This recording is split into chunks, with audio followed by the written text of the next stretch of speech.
اللہ علیہ وسلم نے فرمایا میرا رب کریم جب کسی کو بیمار کرتا ہے نا تو پھر اللہ فرشتوں کو بھیجتا ہے، فرماتا ہے جب پتہ کر کے آؤ کسی سے میری شکایت تو نہیں کر رہا۔ تو فرشتے جا کے عرض کرتے ہیں مالک اس کے پاس تو جو بھی آیا نا اس نے یہی کہا کہ الحمدللہ جس حال میں اللہ نے رکھا ہے میں راضی ہوں۔ اس نے تیری شکایت نہیں کی، اس نے تیری رضا پہ اس بیماری کو تیری طرف سے آزمائش سمجھ کے قبول کیا۔ میرے نبی کریم علیہ الصلوۃ والسلام فرمانے لگے، رب فرماتا ہے فرشتوں گواہ ہو جاؤ،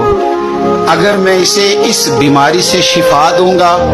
تو جو اس کے پاس خون ہے اس سے بہتر خون اسے عطا کروں گا، اور جو اس کے پاس گوشت ہے اس سے بہتر اسے گوشت عطا کروں گا،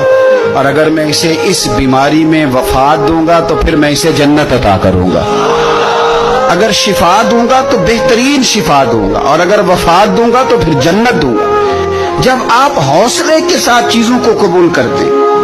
جب آپ کی طبیعت کے اندر صبر چھلکتا